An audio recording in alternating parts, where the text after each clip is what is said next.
নমস্কাৰ এই মুহূৰ্তত আহি পৰিছে ৰাজ্যখনৰ বাবে খন্দিয়াৰ কেইবাটাও বিগ ব্ৰেকিং নিউজ। আজি 6 মে অসমৰ লগতে ভাৰতৰ বিভিন্ন প্ৰান্তৰ পৰা এনে ধৰণৰ খবৰসমূহ নিতৌ চাবৰ কাৰণে চেনেলটো ছাবস্ক্ৰাইব কৰি ভিডিঅ'টোত এটা লাইক কৰি দিব।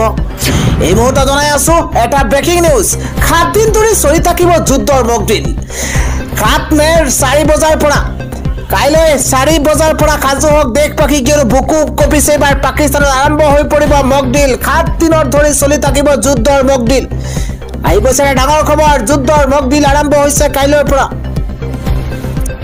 জম্মু কাশ্মীৰত আৰম্ভ হৈছে মকডিল। কাইলৈ দেশৰ 244খন জিলাত হ'ব যুদ্ধৰ বাবে মকডিল। যুদ্ধকালীন পৰিস্থিতিৰ বাবে সাজু হ'ব লাগিব দেশবাসী। কাইলৈ দেশৰ 244খন জিলাত হ'ব যুদ্ধৰ মকডিল। জম্মু কাশ্মীৰৰ শ্ৰীনগৰত আজিৰ পৰা আৰম্ভ হৈছে মকডিল। ডাল লেকত জনতাক দিয়া হৈছে বিপদসংকুল পৰিস্থিতিৰ বাবে প্ৰশিক্ষণ। ইয়াৰ ৰেড সাইৰেনৰ সময়ত কি কৰিব আপুনি? শত্ৰুৱে আক্ৰমণ কৰিলে কেনেকৈ সুৰক্ষিত হৈ থাকিব সাধাৰণ নাগৰিক ছাত্ৰ ছাত্ৰী? ব্লেকআউটৰ পৰিস্থিতিৰ সন্মুখীন হ'বলৈ শিকোৱা হ'ব জনতাক। 54 বছৰৰ অন্তত কাইলৈ দেশজুৰি পুনৰ হ'ব মকডিল। শেষবাৰৰ বাবে 1971 চনত দেশজুৰি চলিছিল মকডিল। 54 বছৰ দেশজুৰি পুনৰ হ'ব মকডিল। শেষবাৰৰ বাবে 1971 চনত দেশজুৰি চলিছিল মকডিল। নাগৰিকৰ জীৱন আৰু সম্পত্তিৰ ন্যূনতম ক্ষতি নিশ্চিত কৰিবলৈ চৰকাৰে চলাব মকডিল। যুদ্ধকালীন পৰিস্থিতিৰ বাবে সাজু হ'ব লাগিব দেশবাসী। কাইলৈ দেশৰ 244খন জিলাত হ'ব যুদ্ধৰ মকডিল। পৰৱৰ্তী খবৰ, অখিল গগৈ বিজেপিত আহিলে মোৰ ডিভোৰ্স হ'ব। মুখ্যমন্ত্ৰী ডক্টৰ হিমন্ত বিশ্ব শৰ্মাই এক ডাঙৰ মন্তব্য কৰিছে। মুখ্যমন্ত্ৰী হিমন্ত বিশ্ব শৰ্মাই কয় যদি অখিল গগৈ বিজেপিত আহে তেন্তে মোৰ ডিভোৰ্স হ'ব। অখিল গগৈ আৰু মই দুই একেলগে বিজেপিত থাকিব নোৱাৰো, মন্তব্য কৰিছে ৰাজ্যৰ মুখ্যমন্ত্ৰী হিমন্ত বিশ্ব শৰ্মাই। অখিল গগৈ বিজেপিলৈ আহিলে মোৰ ঘৰত ডিভোৰ্স হৈ যাব। অখিল গগৈ বিজেপিলৈ আহিলে মই ৰাইজৰ দললৈ যাব লাগিব। অখিল গগৈ বিজেপিলৈ আহিলে মই ৰাইজৰ দললৈ যাব লাগিব। গতিকে অখিল গগৈক লৈ বিতৰ্ক কৰি লাভ নাই। অখিল গগৈ বিজেপিত অহাক লৈ জল্পনা কল্পনা কৰি লাভ নাই। মুখ্যমন্ত্ৰী ডক্টৰ হিমন্ত বিশ্ব শৰ্মাই এই ডাঙৰ মন্তব্য কৰিছে।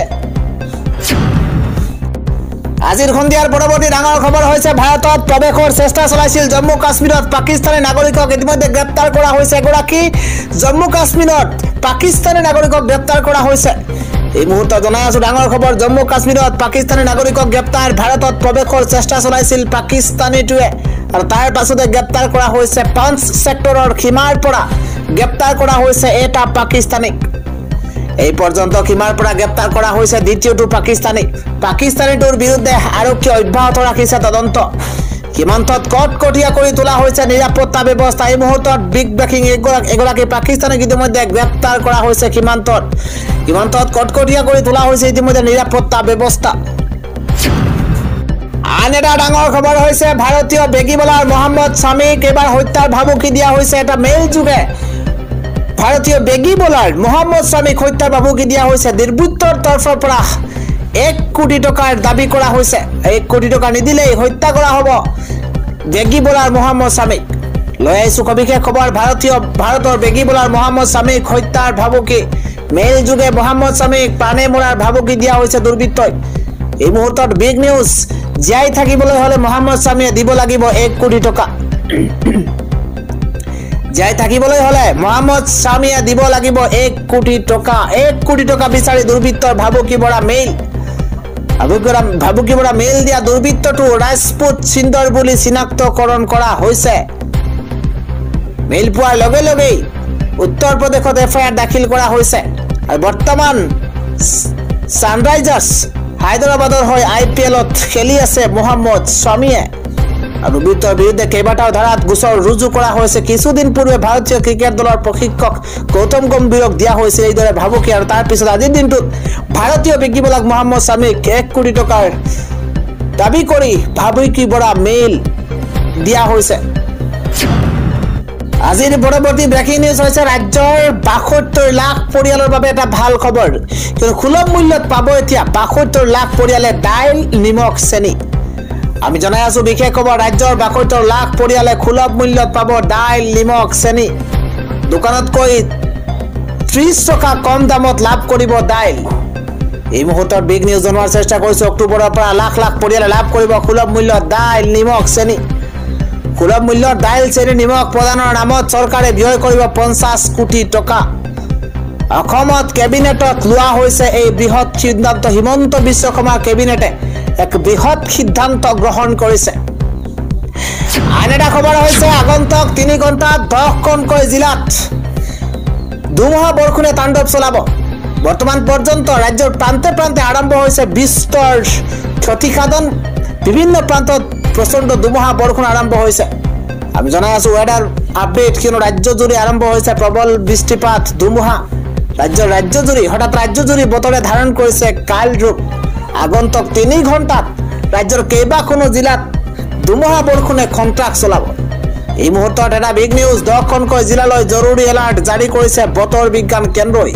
কি বজালি, কি বাক্সা, কি বৰপেটা, বঙাইগাঁও, চিৰাং আদিকে কৰি গোৱালপাৰা, কামৰূপ মেট্ৰ', কামৰূপত যিকোনো মুহূৰ্ততে আহিব পাৰে প্ৰচণ্ড ধুমুহা বৰষুণ। ইতিমধ্যে বিহালীত তীব্ৰবেগী ধুমুহা বৰষুণত বিস্তৰ ক্ষতিসাধন হৈছে। এগৰাকী মহিলাও গুৰুতৰভাৱে আঘাতপ্ৰাপ্ত হৈছে, আহত হৈছে বুলি জানিব পৰা গৈছে। আন এটা ডাঙৰ খবৰ হৈছে গৌৰৱ গগৈয়ে 90 জন লোকক পাকিস্তানলৈ লৈ গৈছিল। এই মহা বিস্ফোৰক অভিযোগ উত্থাপন কৰিছে ৰাজ্যৰ মুখ্যমন্ত্ৰী হিমন্ত বিশ্ব শৰ্মাই। মুখ্যমন্ত্ৰীগৰাকীৰ তৰফৰ পৰা গৌৰৱ গগৈক উদ্দেশ্য কৰি কি মন্তব্য কৰা হৈছে জনোৱাৰ চেষ্টা কৰিছো। এটা বিশেষ খবৰ, গৌৰৱ গগৈয়ে 90 জন লোকক পাকিস্তানলৈ লৈ গৈছিল। 19 বাৰকৈ পাকিস্তানলৈ গৈছিল গৌৰৱ গগৈ। পুনৰ মহা বিস্ফোৰক মন্তব্য কৰিছে ৰাজ্যৰ মুখ্যমন্ত্ৰী হিমন্ত বিশ্ব শৰ্মাই। কেৱল সিমানেই নহয়, গৌৰৱ গগৈয়ে 15 দিন পাকিস্তানত থাকি আহিছে। গৌৰৱ গগৈৰ পত্নীয়ে পাকিস্তানৰ পৰা দৰমহাও লৈছিল। গৌৰৱ গগৈয়ে 90 জন লোকক পাকিস্তানলৈ লৈ গৈছিল। তাৰে বহুজনে আমাক জনাইছে পাকিস্তানৰ সেনা বাহিনীৰ সৈতে গৌৰৱ গগৈৰ পত্নীৰ ভাল সম্পৰ্ক আছে। ৰাহুল গান্ধীয়ে যদি কয় পাকিস্তানৰ যোৱাটো ভুল নহয়, তেতিয়া দুধ কা দুধ, পানী কা পানী হৈ যাব। এই ক্ষেত্ৰত মই মল্লিকাৰ্জুন খৰ্গে সাক্ষাৎ কৰি মন্তব্য ৰাজ্যৰ মুখ্যমন্ত্ৰী হিমন্ত বিশ্ব শৰ্মাৰ। আন এক ডাঙৰ খবৰ হৈছে অসমৰ কোন কোন ঠাই ইতিমধ্যে স্পৰ্শকাতক তাক চিনাক্তকৰণ কৰা হৈছে। 20খনকৈ ঠাইত হ'ব ব্লেক আউট, বাজিব যুদ্ধৰ চাইৰেন। অসমৰ 20খন ঠাই স্পৰ্শকাতৰ। এই মুহূৰ্তত এটা ৱাৰ ব্ৰেকিং জনোৱাৰ চেষ্টা কৰিছো। তৈলখাত, ONGC, শোধনাগাৰ, পেট্ৰকেমিকেলছ থকা ঠাইত হ'ব মকড্ৰিল। সেনাৰ চাউনি থকা অঞ্চলতো বাজিব চাইৰেন, হ'ব যুদ্ধৰ আখৰা। সেনাৰ চাউনি থকা অঞ্চলত বাজিব চাইৰেন, যুদ্ধৰ আখৰা। অসমৰ কোন কোন জিলাত কোন কোন অঞ্চল বাছি উলিয়াইছে গৃহ বিভাগে। তালিকাত অসমৰ কেইবাটাও অৰ্থনৈতিক ভাণ্ডাৰ থকা অঞ্চল। বঙাইগাঁও, ডিব্ৰুগড়, ধুবুৰীত সেনাই চলাব যুদ্ধৰ আখৰা। গোৱালপাৰা, যোৰহাট, শিৱসাগৰ, তিনিচুকীয়া সেনাই চলাব যুদ্ধৰ আখৰা। তেজপুৰ, ডিগবৈ, লগতে দুলিয়াজান, গুৱাহাটীত সেনাই চলাব যুদ্ধৰ আখৰা। ৰঙিয়া, কামৰূপ, নাজিৰা, উত্তৰ লখিমপুৰ আৰু নুমলীগড়ত চলিব যুদ্ধৰ আখৰা। কেৱল সিমানেই নহয়, দৰং, গোলাঘাট, কাৰ্বি আংলং, কোকৰাঝাৰতো হ'ব যুদ্ধৰ অনুশীলন। অসমৰ 20খন ঠাই স্পৰ্শকাতৰ বুলি চিনাক্তকৰণ কৰা হৈছে। পৰৱৰ্তী ডাঙৰ খবৰ হৈছে APSC কেলেংকাৰীৰ বিপ্লৱ শৰ্মা প্ৰতিবেদনৰ মূল সাক্ষীৰ মৃত্যু হৈছে। হঠাৎ মৃত্যু হৈছে ডাক্তৰ মৃগেন শইকীয়াৰ। এই মুহূৰ্তত এটা বিগ নিউজ, হঠাৎ মৃত্যু হৈছে APSCৰ কেলেংকাৰীৰ বিপ্লৱ শৰ্মা প্ৰতিবেদনৰ মূল সাক্ষীৰ।